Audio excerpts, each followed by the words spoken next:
Meryl Streep ya está en Asturias. La actriz llegó esta mañana al Hotel de la Reconquista, un día antes de que comiencen los actos organizados por la Fundación Princesa.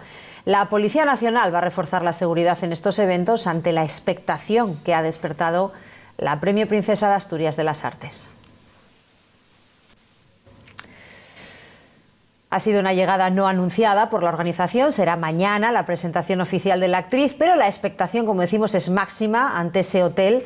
Vamos ahí en directo para contarles la actualidad de la mañana en torno a los premios Princesa. Carolina Gancedo.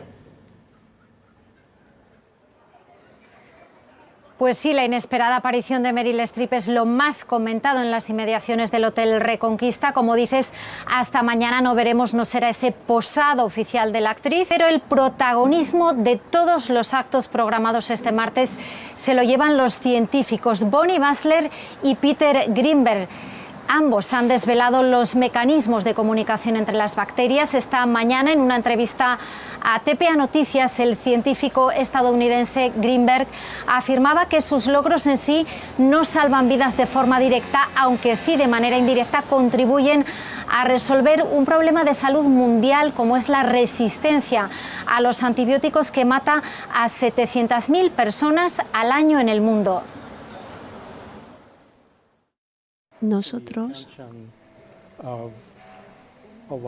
hemos señalado la importancia de esta cuestión a los especialistas en enfermedades infecciosas y de manera que ellos tratan enfermedades infecciosas de otra manera, de manera distinta como tratan las enfermedades infecciosas agudas. Y eso sí que ha permitido a los médicos salvar vidas.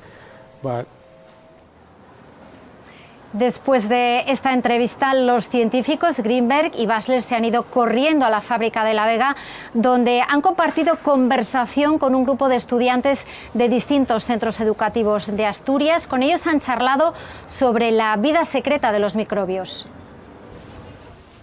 Los premiados han recorrido una exposición con los trabajos de 40 centros de primaria de toda Asturias. Se realizaron casi 2.500 dibujos y cada centro eligió 3 para conformar esta muestra, una tarea que los escolares explicaron a los premiados y en la que tuvieron que emplear imaginación. Había que echarle imaginación porque tenías que imaginarte la forma de las bacterias sin saber bien cómo eran.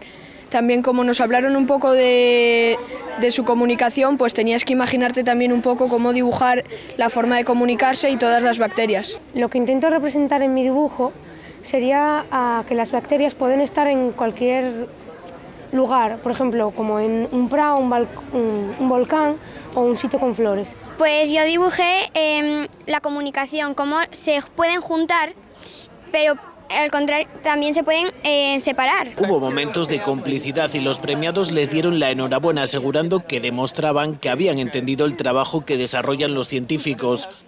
Después, Bonnie Bassler ha mantenido un encuentro con alumnos de bachillerato en los que les ha comunicado que la mayor capacidad de un científico es tener la mente abierta para encontrar nuevas respuestas y que sea la naturaleza las que las ofrezcan a esas respuestas a los problemas. Por ello, ha dicho que los trabajos de los científicos son divertidos y ha animado a todos los estudiantes a que apuesten por este tipo de carreras. Toda una clase magistral en la que la premiada demostró su elocuencia, respondió a las preguntas de los alumnos, asegurando que lo más difícil a lo que se ha enfrentado es a dudar de sí misma y después a convencer a la comunidad científica de que el descubrimiento no era aislado, ya que nos hacía ver a las bacterias de forma diferente. Cuestionaba 470 años, pero así se conoció que tienen un sistema de comunicación propio.